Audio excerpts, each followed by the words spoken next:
What's cracking, y'all? It is now September 11th, which marks the 23-year anniversary of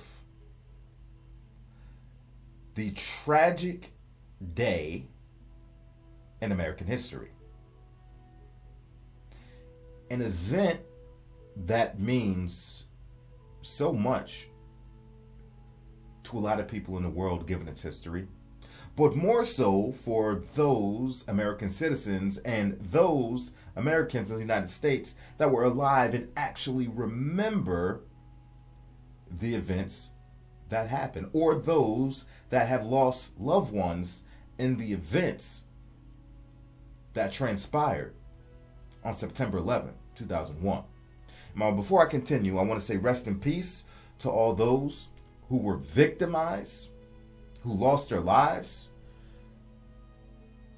on that horrible day, whether they were workers inside the World Trade Centers, whether they were visitors inside the building, whether they were firemen and police officers, government officials looking to rescue people and evacuate people and do what they can to help the situation, whether it was an innocent bystander walking down the sidewalk who's at the wrong place at the wrong time.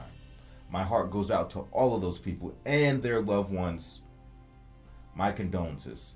These kinds of things you may never completely move on from, and I understand that. This is the first video being published on I Am Boo. I'm not new to YouTube. I've had video game channel, travel channel, currently doing a channel called Boo TV where I cover NBA basketball content of various kinds, reaction videos, breakdowns, analysis, debate, all that. So if you're interested in NBA basketball, I'll put a link to my other channel in the description of this video. Now, the reason I'm bringing up that other channel is because on that channel, last year on September 11th, I did 2 reaction videos about related content. One had to do with the wonderful maritime efforts of United States citizens getting people off the islands, getting them on their boat and taking them to safety. It's a beautiful story. It's a beautiful story. And the other one is very beautiful as well. The other reaction video had to deal with the beautiful hearts of Gander. The people of Gander, a town in Newfoundland, Canada, where they took on all this diverted air traffic as the information was coming in about the planes colliding with the World Trade Centers and housing these planes on the airfield. Don't know how they did it. It's a small airport, but they did it with their big, beautiful hearts. And also taking the people in, people's homes, shelters, feeding them, doing everything for them, and keeping them there until they were able to get back on the plane, and the air ban was lifted, and commercial air travel was allowed again. It's such a beautiful story. And I'll put the link to those 2 videos on my other channel in the description of this one as well, if you wanted to check it out. I remember the events like they were yesterday. I was in 9th grade. I was in computer/business class.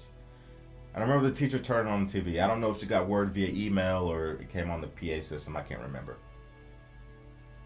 And then watching the news coverage of the planes colliding with the towers. Now at the time, I didn't know they were called the World Trade Centers. They had always been told to me as being called the Twin Towers. So that's what I always called them. So it was on that day where I found out these are actually called the World Trade Centers. And even then in 9th grade, with my still yet fully developed brain, my limited knowledge of the world and everything inside it and how everything works, I still saw the magnitude of this event. I could still understand to some degree the magnitude of it without fully understanding the gravity of the situation and what would transpire after. A lot of things were going on through my head. I'm just like, what is going on? And I remember at that time, parents, especially those that had family members, were calling in to retrieve their kids from school and bring them home. Had family members involved somehow. I remember. It was such a weird day. I remember my dad coming home from work. We went to the barbershop and, you couldn't go anywhere. It was on every television screen. It was a grim, sad day, and it was just unbelievable. But little did I know, those events would kind of shape my life and shape my career and send me off a certain path to where I'm at now. Went to college, and then eventually I joined the United States Air Force, where I directly fought and supported Operation OEF and OIF. All right? Operation Enduring Freedom and Operation Iraqi Freedom.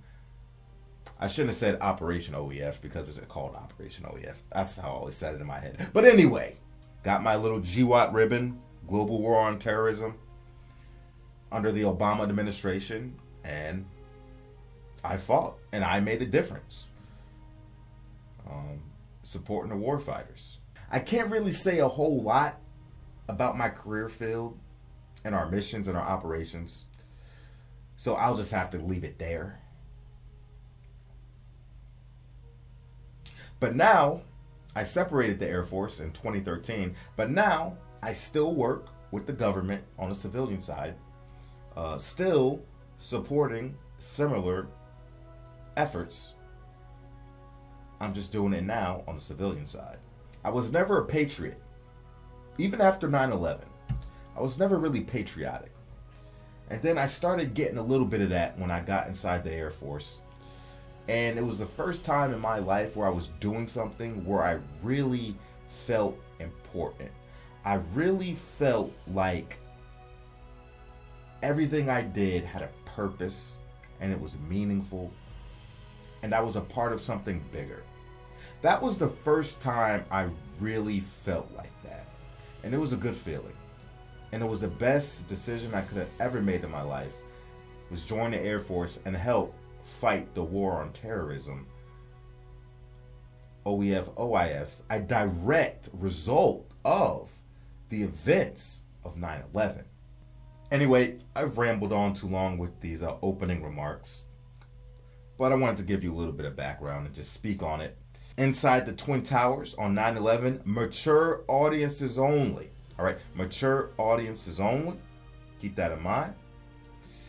I will be stopping periodically to give my thoughts, pausing the video, because if I wait till the end, I am going to forget things, and I don't want to sit here writing down notes during a video. So I apologize for having an absolutely horrible memory, but it is what it is.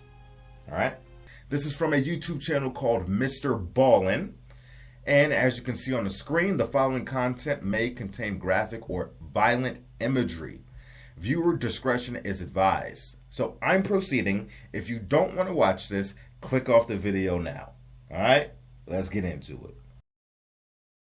On September 11th, 2001, 19 men who had been trained by the extremist On September 11th, 2001, 19 men who had been trained by the extremist group Al-Qaeda launched a terrorist attack against the United States of America. The attackers simultaneously hijacked 4 large passenger airplanes with the intention of crashing them into major U.S. landmarks, trying to inflict as much death and destruction as possible. 2 of the planes were flown into the Twin Towers of the World Trade Center in New York City. 1 of the planes was flown into the Pentagon in Arlington, Virginia, and the 4th plane crashed into a field in Shanksville, Pennsylvania. It's believed that 4th plane was on a collision course with the U.S. Capitol building, but some of the passengers on board realized they were being hijacked, and so they rushed the cockpit and tried to overpower the hijackers. And during the struggle, the hijackers intentionally flew the plane into the ground. All told, nearly 3,000 people were killed during this highly coordinated attack, over 400 of which were first responders like New York firefighters and police and emergency medical technicians. This attack, which is now referred to as just 9/11, was one of the most covered media events of all time. As such, today, when you Google 9/11, you can see and hear the attack as it happened almost minute by minute. But the footage is so overwhelming and apocalyptic and surreal that unless you were literally there on 9/11 or knew someone who was there, at the end of it, after you're done consuming all of this footage, it feels like you just watched a really distressing movie, not you just watched an actual terrorist attack. And so today, in recognition of the 20th anniversary of the 9/11 attacks, I'm going to share a first-hand account that will actually take you inside the attacks.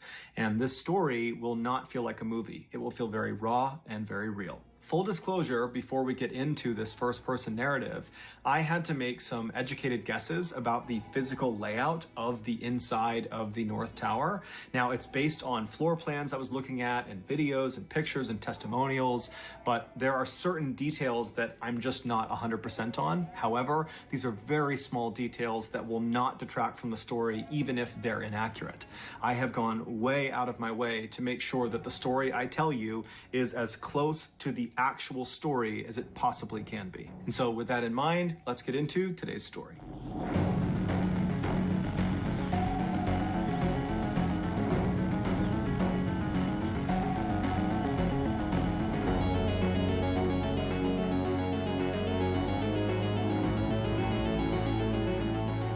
On Tuesday, September 11th, 2001, 30-year-old Michael Wright hopped into a crowded elevator and pressed the number 81. Michael was an account executive for a telecommunications company that operated out of New York's famous World Trade Center.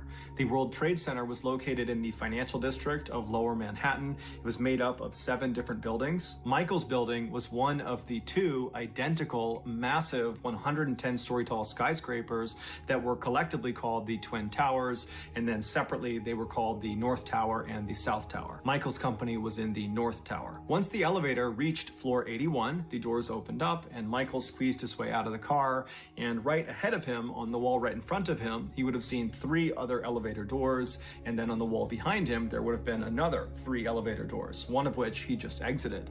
To his right there was just a wall, and then to his left was a set of glass doors that fed out into this big hallway that wrapped all the way around the building. Now, this hallway, there were offices on either side as you went around the 81st floor, but while you were in this hallway, you couldn't actually look out the windows and see this incredible view of New York. The views were only accessible once you were inside of these various office buildings. And so Michael, he gets out of the elevator, he turns left, he goes through those doors, and then he turns right, and he starts walking down this hallway, and then he stops in front of this wooden door on his left. And this was the door to his company, which was called Networks Plus. So he opens that up, and right in front of him is this huge open office space with all these cubicles. And even though it was quite early, dozens of his coworkers were already there with their headsets on, and they're chatting and clicking away on their computers. But Michael was not in a rush. He had a morning routine and he was not about to break it now. And so he just strolled into the room, he said hi to a couple people, and he walked as if he was going towards the very back of the office, towards the windows. But just before he reached the windows, he found his cubicle on the right, and so he dropped his bag next to his chair, but he didn't sit down. Instead, he just kept on walking. He turned right and he went down this corridor, and then he turned right and he was facing this cafeteria. And the cafeteria for the company, it was really just this small room with a couple of tables and chairs. There was a fridge, there was a coffee machine. It was really just kind of a lounge area. So he went in there and he grabbed a paper cup, he filled it with coffee, and then he grabbed a bran muffin that was on a community tray, and then he left the cafeteria and went back to his desk and he sat down, and when he sat down, it was 7:45 a.m. And so he didn't immediately turn on his computer and throw his headset on and just dive into work. Instead, he just kind of enjoyed his coffee, enjoyed his bran muffin, and thought about what he was going to do that day. Typically on Tuesdays, Michael would go out and see clients and he would make some sales calls. And so Michael was just kind of sitting there getting his head right for the day. And then after he finished his breakfast, he threw on his headset, he powered up his computer, he checked his email, he started calling around to different clients to set up meetings for later that day. And then around 8:40 a.m., Michael realized he had to go to the bathroom. And so Michael took off his headset, he stood up, he turned around, he left his cubicle, and then instead of walking deeper into the office towards the windows in the cafeteria, he turned left and started walking back towards the main door that fed into his office. So he gets to this door, he opens it up, he steps out into the main hallway, and then he turns left and starts walking away from where the elevators are. Those are down to his right. And so he walks maybe 10 or 15 feet down this main hallway before he reaches a door to the men's room, which is on his right. And so he notices on the door, there's this sign that he hadn't seen before that said, "Please keep the bathroom clean." So he reads the sign, doesn't think much of it, pushes the door open, and when he gets in there, there's a couple of his male colleagues that are kind of yucking it up in the corner. And they're actually laughing about the sign that was on the bathroom door. Bank of America had just recently moved into the 81st floor. So now Michael and his company were sharing this floor with Bank of America, and Bank of America had put that sign on the bathroom door. And so the guys were saying, "Oh, so you come into our space and the first day you're here, you're telling us we're dirty? And so Michael, he kind of laughed along with them, because once you put it in context, it did seem kind of passive aggressive. At 8:46 a.m., Michael turned away from this group of laughing guys and began walking over to the urinals on the wall. But before he even got to the urinals, suddenly the building jolted hard to one side. Now, the Twin Towers were built to withstand very heavy winds, and so the... Could you imagine that? I don't know if anybody has ever been in a situation, not saying the same exact situation, but something similar, like you're in this pretty secure building and then you just randomly just feel like you just get jolted one direction with a massive force, like pure energy. What could you even think during that time? Millions of things are probably running through your head, but still you have no idea what the hell just happened. What was that? What the hell's going on? Am I safe? Obviously, you can't imagine. The last thing you're thinking is, I think I'm safe right now. You're probably thinking, I got to get the hell out of here. I probably don't even want to know what that was. I just need to find the exit. I can't even imagine the force. Probably even a shockwave that comes with that. I don't know. That had to be beyond terrifying. Terrifying. The way they were constructed to do that was they would flex several inches in any direction at any time. But this was not several inches. This was several feet.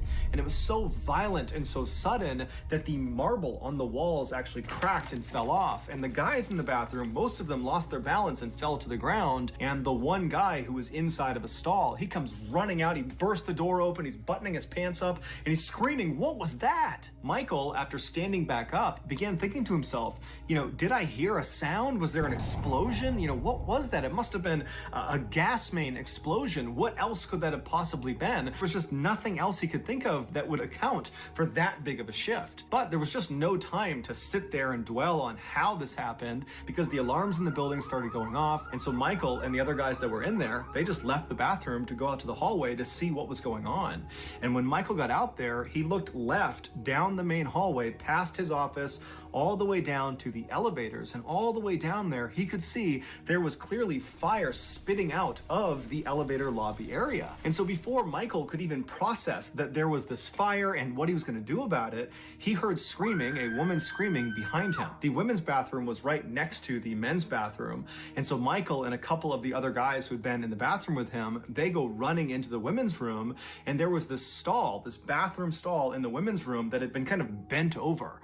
And it would turn out during the shift in the building, the door jamb on one of the stalls had folded over, kind of locking it in place, and there was a woman on the other side of the stall. There was a woman in the stall, and so that was the woman who was screaming. And so the men, they get in there, they start kicking and punching this door, trying to get it open, and finally they do, and they're able to pull this woman out. They go back out into the hallway, and right away Michael notices there is a cloud of white smoke that is filling the entire hallway. It's towards the top, so they can kind of duck down to avoid the smoke. And so Michael's hunched down and he looks left down the hallway towards where he knows this fire is, and he sees the fire has gotten much larger and the flames have jumped into the hallway. It's still pretty far away, but clearly this fire is spreading. And so Michael, he's crouched down and he's watching as people are streaming out of his office down the hall, and everyone's kind of avoiding this fire. They're running up to where Michael and the others have congregated. Michael, who's crouched down, he's still kind of just looking generally towards the fire, almost stunned, when he notices something about the ground. There was this huge crack in the ground that ran from where he was all the way down the hall, all the way to the fire. And then Michael turned around and saw that crack actually continued all the way in the other direction. It looked like the floor had literally broken in half, and it was like the floor was going to fall off the building. And so as Michael is crouched down, just staring at this crack, not really sure what to think about it, he started to listen to what people were saying in the hall. Everyone's beginning to speculate about what caused this fire, what caused the building to shift like that. And a lot of people tended to believe it was a gas main explosion, which is what Michael thought.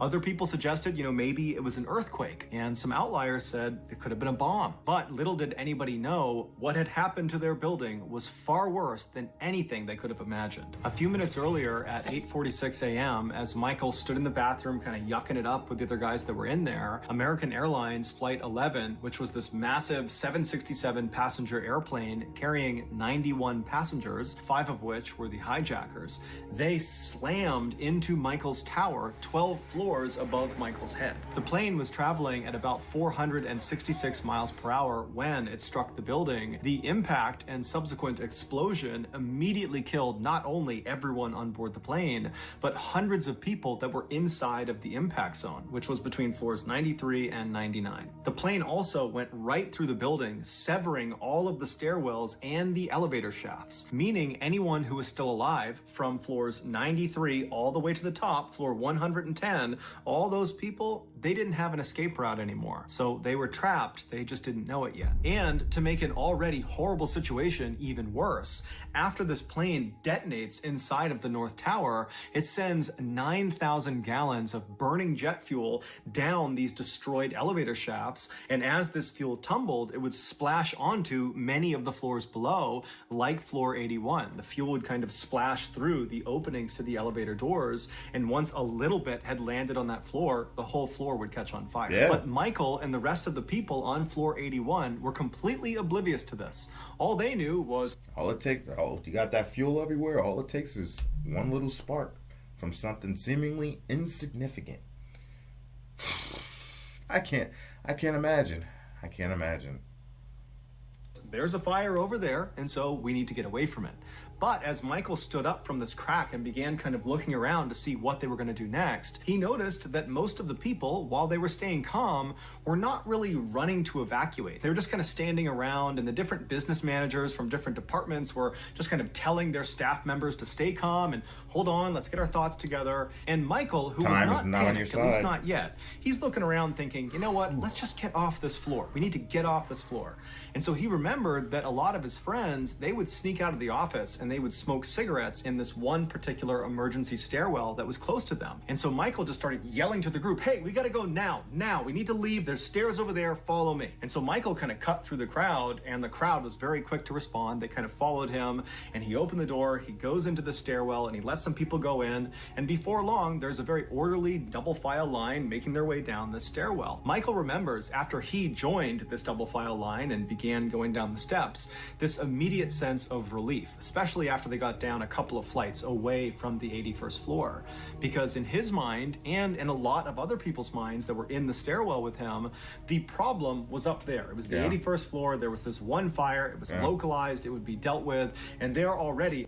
That's the crazy part. They still don't know what's going on. I was thinking about that. I was like, well, once they start getting down there, they probably think, okay, we got away from the fire, we got away from the smoke up there, we're probably good. We have time. We can take our time evacuating now.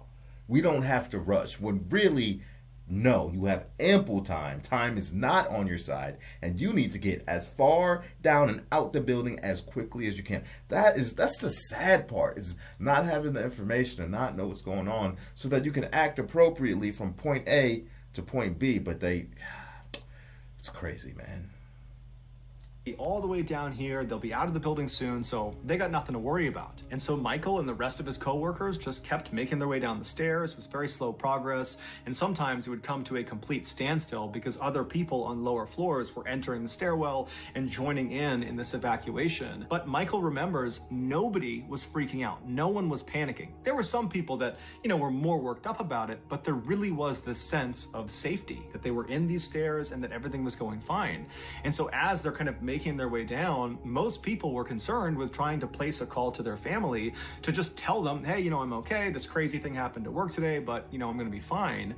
Michael had left his cell phone on his desk, so he didn't have a way to call his family. He got a coworker to give him his phone, and Michael tried dozens of times to reach his wife Jenny, but when he called her, she didn't pick up, and so eventually he just gave the phone back to his coworker and just continued down the steps. At about 9 a.m., so that would have been about 10 or 12 minutes into this evacuation down the stairs, stairs. Michael, who again is in relatively good spirits, he knows there's danger upstairs, but they're safe down here.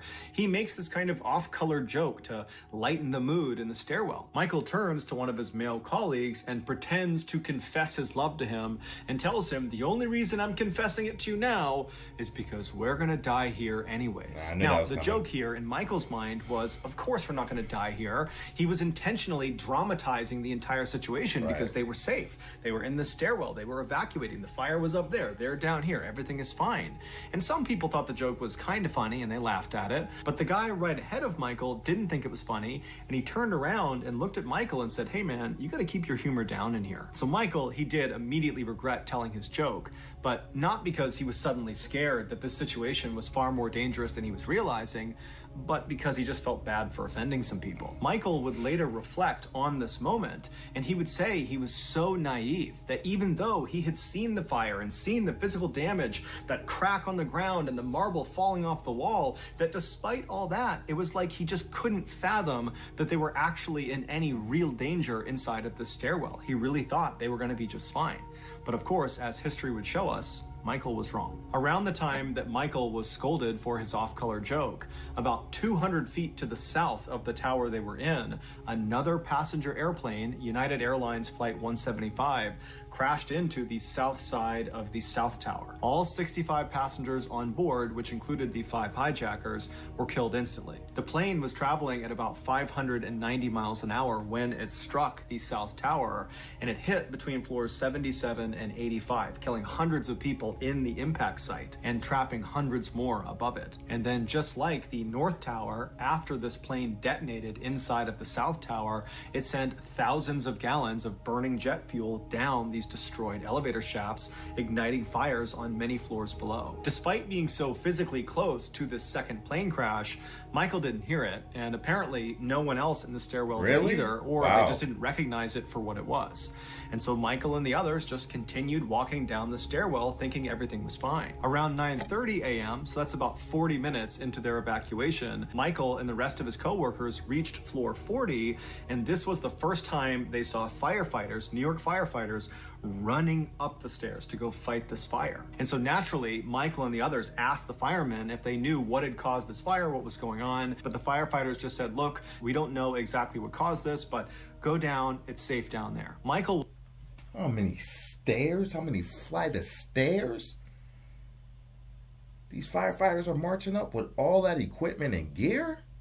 That has to be exhausted. I'd be exhausted past the 3rd floor. I'd probably be gassed. Little did they know, man. And that's a hero, man, because they saw what was going on out there. They saw everything. And a true professional, a true hero walks right towards the danger to save lives. Would remember about seeing these firefighters that they all had a similar look on their face. They had this kind of stoic, just kind of neutral look on their face, very calm, very mission oriented as they charged up the stairs in all this heavy gear.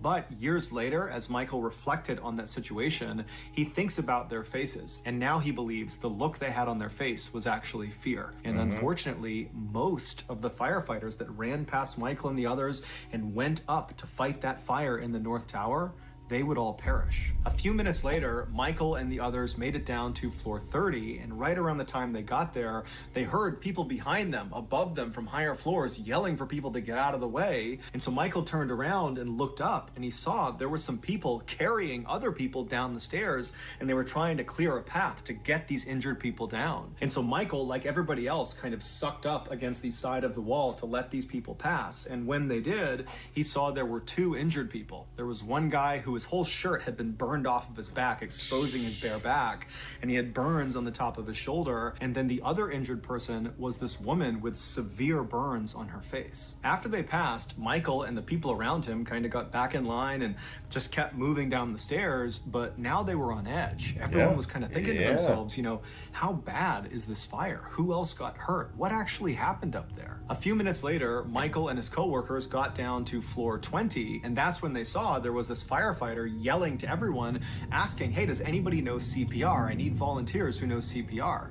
And so Michael, he had been trained in CPR 10 years earlier in college, and while he hadn't done it in a while, he felt confident that push came to shove, he could do it. And so he and another guy that was near him volunteered to be these CPR guys. And so they went over to this firefighter who explained to them, stay right here and be ready to do CPR on anyone that is brought down to you. And if anybody else needs help, I need you to try to help them too. So just basically be here as a resource. And so Michael and the other volunteers say, no problem, and they stay right there. And the firefighter grabs all of his heavy equipment and he charges up the stairs. Over the next 10 minutes, Michael and this other guy did not need to perform CPR. However, they did assist one very heavy man that was having a very hard time breathing. They helped walk him down all the way to the bottom. And then Michael and the other volunteer, they turned around and ran back up to the 20th floor. And as they're running up, they're asking everyone around them, hey, do you need help? Do you need help? But nobody needed any help. And so when they got back up to the 20th floor, they were there for a couple more minutes. And then by about 9:50 a.m., there were no more people coming down the stairs. It was just Michael and this other volunteer. And so that's when they decided that it's time to go. And so they bounded down the stairs and they got all the way to the ground floor at about 9:55 a.m.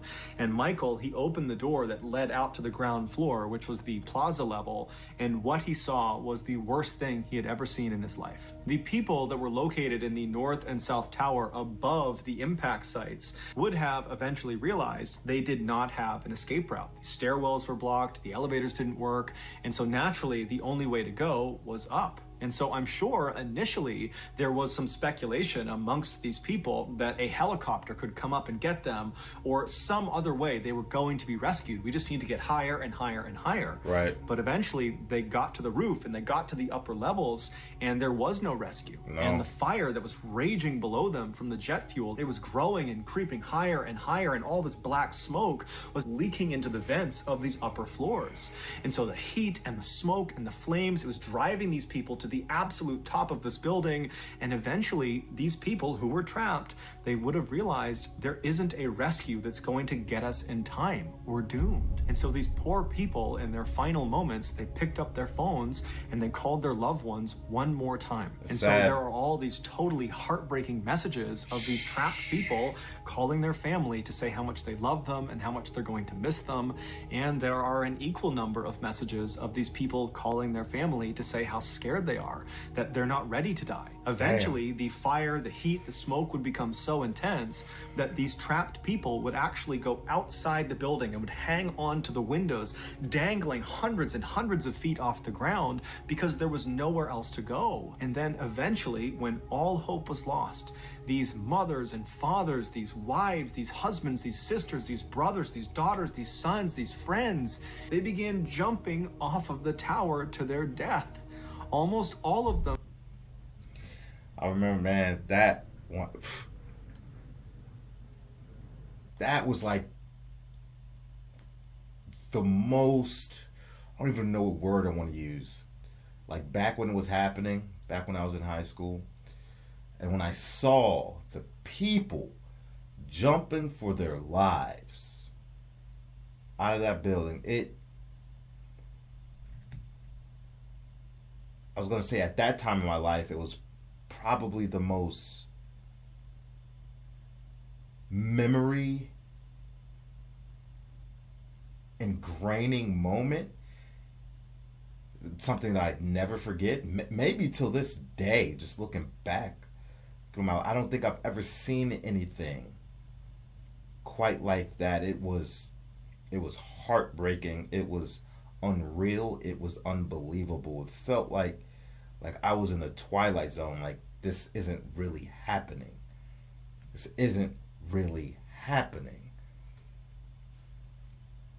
It was unfathomable.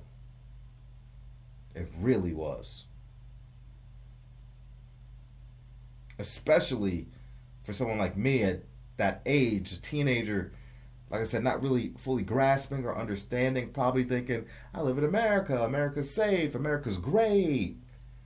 You know, my parents brought me up to learn about there's evil people in the world, you don't trust everybody, I get all that, but something like this happening? Never would have imagined. Never. Never. Hell, I probably even know what a terrorist was in its full entirety at the time. I quickly learned, like a lot of people did, who were uninformed. I remember it, man. I ain't even gonna lie. Watch when he started talking about the messages popping up. I started getting a little knot in my throat, man, because I'm like, it's sad. It's sad. It's sad. Jumped alone, but at least one eyewitness saw a couple holding hands. One woman who was falling, in a final act of modesty, held her skirt down. Other people tried to make parachutes out of tablecloths and curtains, but as soon as they jumped, these things were ripped from their hands. Right. The fall from the upper floors of both towers took about 10 seconds, and when their bodies hit the ground, they weren't just broken. Exploded. They were obliterated. Yeah. And so Michael, when he opens this door, he steps out into this lobby that's at the plaza level, and he turns and he looks at this huge set of windows that look out into this 200-foot long stretch of open pavement that separates the north tower that he is in with the south tower. And scattered all across this stretch of pavement are about 50 different bodies. Wow. The majority of these people had jumped. The rest were either people that had fallen out of the tower from the impact of the plane, or they were passengers on board one of the two planes that actually hit the towers. Michael had no way of processing what he was looking at, because as far as he understood, there was just this fire at the top of the tower he was in. How could all these people be out here? What happened to them? And so as he's scanning the absolute horrors outside, he also sees there is blood all over the windows. Wow. And that was from the people that had fallen close to the building. And so as he's seeing all this blood and this carnage, he just puts his hand up over his eyes. Like he doesn't want to look at what's going on outside. He just can't possibly process it. And so instead, he and this other guy, they say, okay, let's not go outside, because if we go outside, something could land on us, a person could land on us, we don't know what's going on out there.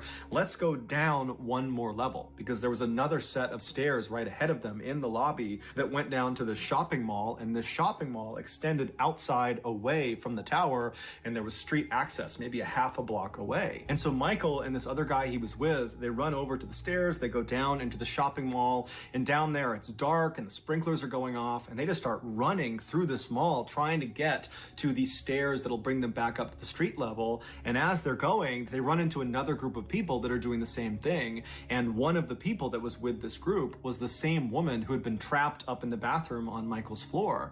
And so Michael put his arm around her and was just kind of being comforting, and they start walking together. And Michael realized she was very shaken up by the bodies she had seen outside. And even though Michael was very shaken up by it too, he comforted her and said, you know, we got to keep going. We got to keep going. And so the two of them just kept on going until they see up ahead, there's an emergency worker with a glow stick kind of waving people to go towards the stairs, get up onto the street, get out of here, evacuate as quickly as possible. And so Michael and this woman, they run right past the emergency worker. They're not even asking any questions at this point. They just want to get away from whatever it is that's going on. And so they get to the base of the stairs when Michael hears this really loud cracking sound coming from somewhere outside. And so Michael and this woman, they run up the stairs, they get out to the street, and outside it's totally chaos. There's people running around everywhere. There are papers all over the ground and other office furnishings. There are things on fire. And Michael just instinctively looks to his right. He looks down the road because that's generally where he thought he heard that really loud cracking sound coming from. And so he found himself looking at the Millennium Hotel, which is this beautiful hotel on the other side of the road from where he was standing a little ways down to the right.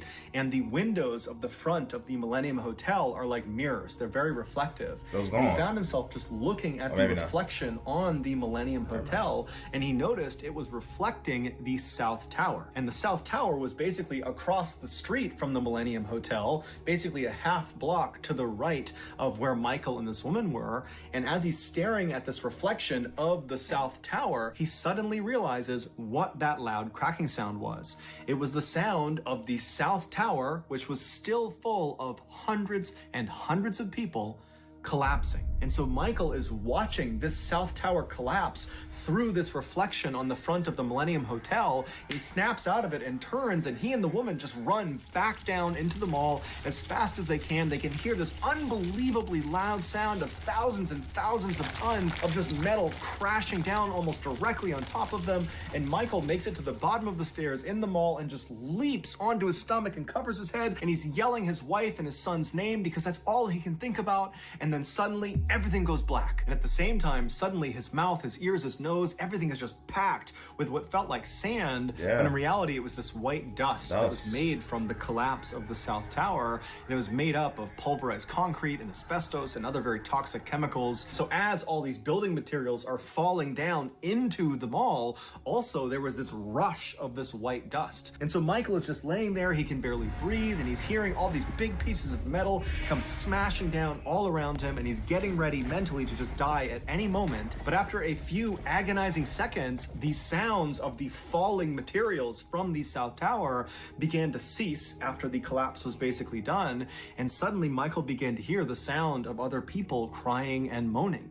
And so Michael suddenly was acutely aware that he had survived the collapse of the South Tower, but now was almost certainly going to die a slow and horrible death trapped underneath all of this debris. And so in total darkness, Michael just began trying to pull his arms and legs out from whatever it was that was on top of him, and amazingly, he got all of his limbs out. And right away, he began trying to pull this soot and this dust out of his nose and his mouth and his ears, and as soon as his mouth was clear, he began vomiting, and then he was trying to catch his breath, but every breath he took in, there was all this smoke in the air, so it was very hard to breathe. Yeah. And so Michael managed to rip off his shirt, which was already soaked from the sprinklers when they first came in, and he wrapped it around his head so it was a little bit easier to breathe. And so breathing through his shirt, Michael finally composes himself, and then Michael, he's thinking to himself, I don't know what I'm supposed to do right now, but I know I need to move. Gotta get and up so he or just something. started crawling. He has no idea where he's going. It is truly pitch black, but he's just kind of low crawling up and down and over things. He doesn't know where he's going.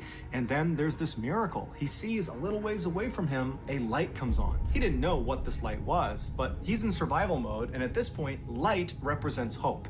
And so he just started crawling towards this light, and he managed to go up and over all this debris. And finally, he gets to this clearing where this light is. And it turns out the light was a flashlight held by a fireman who had also survived the collapse of the South Tower. And so Michael crawls over right near this guy and realizes he can stand up. There's enough clearance. He stands up and he looks at this fireman who's this big guy with a mustache. And Michael says to him, what are we going to do now? And so this fireman apparently was remarkably composed, and he doesn't really say much to Michael. Instead, he just pulls his axe off his shoulder and kind of gestures for Michael to follow him. And so Michael naturally follows this fireman, and so he leads them over to this wall, and the fireman reaches out and he rubs the wall with his glove, and he rubs away a lot of soot and dirt to reveal a glass window. And so he tells Michael to stand back, and the fireman winds up and he smashes this window, and on the other side of this window is this Borders bookstore, and in the middle of this Borders bookstore is a staircase that goes up to the main floor and out onto the street. And so Michael thanked this fireman and then climbed through this opening into this bookstore, and as he was climbing through, he looked back towards the rubble and he saw there were lots of other people that were crawling out of the rubble and were getting in line to also climb into the bookstore. And so Michael, once he was through, he waited for a few people, and then they together ran to the staircase. They went up to the first floor and they went out to the street. And when they got out there, it was like the apocalypse. There was that white dust over everything, over people, cars, buildings, everything. They could barely see in front of them. And so Michael just reflexively began running away from the towers. And as he's running, he sees there's this woman just standing in the road and she's weeping. And Michael goes up to her and he says, are you okay? Can I help you? And she is totally non-responsive. And so eventually Michael just leaves her and keeps on running. And after a couple of seconds, he sees there's this overturned food cart on the side of the road. So there's no one nearby. He runs over, he gets 2 iced teas out of the cooler. He opens one and pours it over his face to kind of clear his face off. And then he pours some into his mouth to wash his mouth out. And then he just keeps on running. And again, everything around him is just covered in this dust. And so as he's running, he eventually sees there's this cameraman that's got his camera trained in the direction of the towers, but the cameraman is not using his camera. Instead, he's hunched over his camera and he's just weeping, like he can't even report the news. And so Michael just kept on running and running, and at some point he heard another very loud cracking sound behind him, but he didn't even turn around. He just kept on running. And it would turn out it was the sound of his tower, the North Tower, collapsing as well. And just like the South Tower, there were hundreds of people inside. Yo, you see that? I'm gonna rewind it.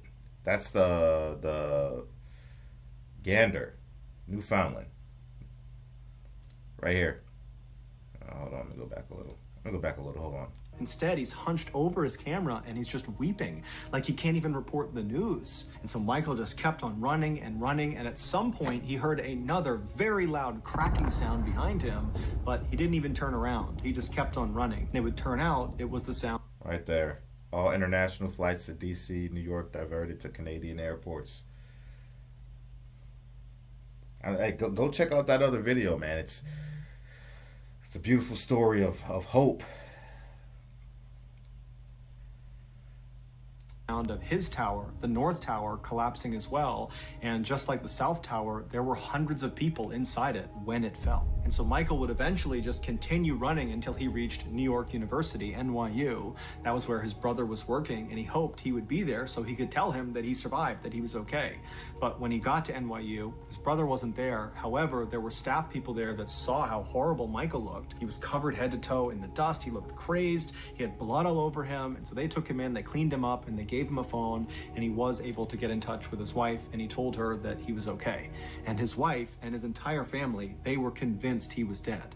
They had been watching on TV. They had seen the tower collapse. They knew he was up on the 81st floor, and so they really believed he was dead, but unbelievably, he survived. Michael would ultimately make a full physical recovery, although he would have to have several surgeries to remove the 147 pieces of fiberglass that had embedded in his eyes. Because when the tower collapsed and all that dust and soot got pushed into his mouth and his ears and his nose and his eyes, there were little pieces of fiberglass that basically turned into splinters on his eyes. Like most other 9/11 survivors, Michael thinks to himself, why me? Why did I survive when so many other people didn't? But Michael tries not to dwell on that. Instead, he focuses on trying to honor the memories of the people they lost, and he focuses on trying to be the best father to his sons he can possibly be. So that's going to do it, guys. Before you leave, please go into the description of this video and check out the links to the charities I provided. These are extremely highly rated charities that are still providing support to 9/11 victims, their families, and first responders.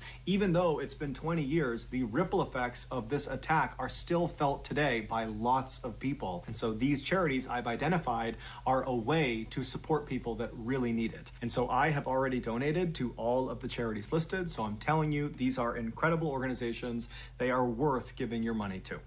And so that's going to do it, guys. Until next time, see you. Let me tell you what, man. This guy's a fantastic storyteller. I got to give him that, because I was invested. And he explained everything so perfectly where I could just picture it exactly how he's explaining it and running it in motion and stills also in my head. It was almost like I was creating the movie based off his dialogue in my head. It's unbelievable that he made it out there, especially as much aid and help that Michael was providing to people along his journey out the building. Like, he was stopping, like I said, not knowing the severity of the situation, knowing it's pretty severe, but it's still unfathomable. Like, it's like, we're in a pretty bad situation. It's like, you don't even know how bad it is, because you think might be as bad as it gets, but it gets worse. It's actually worse. So he's not even moving with that kind of urgency had he known what was actually going to happen and what would happen in the moments, the soon future moments, I guess you could say. So the fact that he was providing aid to people, going back up the stairs, taking people down, stopping, hey, are you okay? And he still made it out safe through everything. The towers collapsing on him, finding the light. It is a miracle. It is a miracle, man. A miracle. Shoo, man. That's especially when he was talking about how he walked out, where that area that connects the towers, and there's just bodies and blood sprawled everywhere. I was like, this is a nightmare. That is at which point I would have said to myself, this is a living nightmare. What is going on? It's heartbreaking, man. It's so heartbreaking. Like I said, when I was young, I could grasp it, the magnitude, but not always. I couldn't really, the gravity. But if it happened now, like if I was as old as I am now, with my experience, now an adult, man, it would have been a different, my thought processes and emotions would have been different than what they were when I was a young teenager. I would just be sitting there watching, just tears coming down my eyes, like rage. It would be sadness beyond belief and rage all at the same time. Like, the motherfuckers will pay. They will pay for this. They will pay. Man. Still unbelievable. I can't believe, man, time is flying. That was 23 years ago.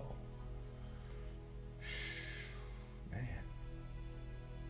I didn't know anybody personally in the towers.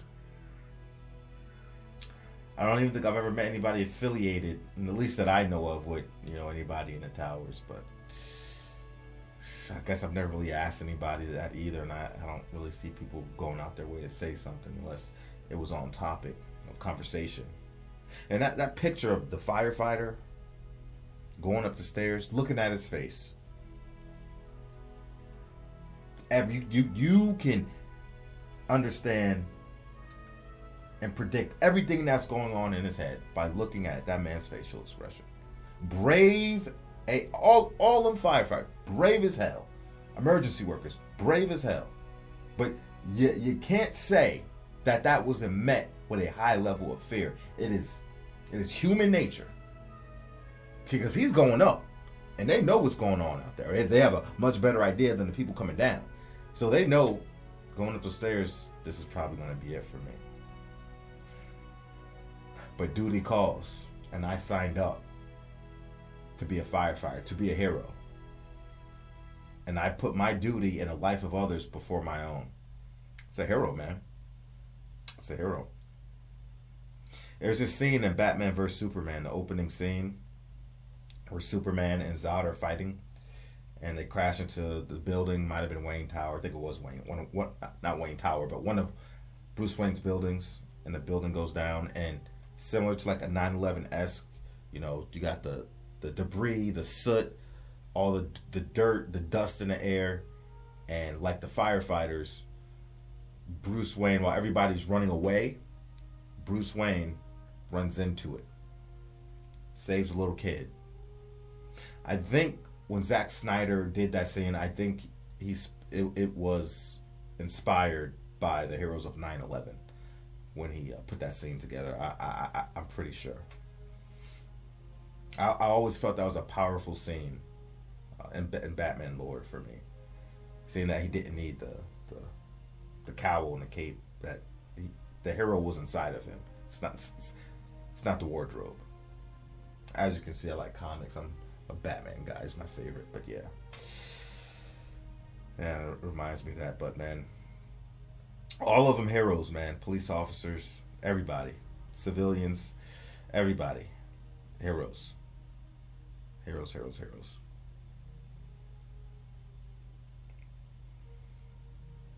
I hope that our nation doesn't have to feel anything close and experience anything close to 9/11 ever again. I really don't. I'm pretty sure that is the single most tragic event in the history of the United States of America. I can't think of anything else. All the lives lost. All the lives lost, and the tremors and the effect that would have on U.S. relations, military operations and efforts moving forward, and how it would change many people's lives, even ones that weren't directly involved in some type of way. It would be a chain effect in some capacity. It's crazy, man. Again, rest in peace to all those that lost their lives in 9/11. You all will never be forgotten and will live on in all of our hearts and memories. I can promise you that, man. I can promise you that. Again, folks, check out the description of this video for the links to those other 9/11 videos if you would like. And I appreciate you guys for stepping in on the very first video for I Am Boo. Nice to meet you too. That's a wrap for today's episode. I appreciate each and every one of you for stepping in, showing your love, showing your support, and I mean that from the bottom of my heart. Now I could sit here and smack you all around with the generic like, comment, subscribe BS, but nobody gives a damn about that. So do whatever the hell you want to do, because you're going to do it anyway. Now, I'm going to give you to the count of 10 to get your ugly, yellow, no good keister off my property before I pump your guts full of lead. I am Boo, and I am out.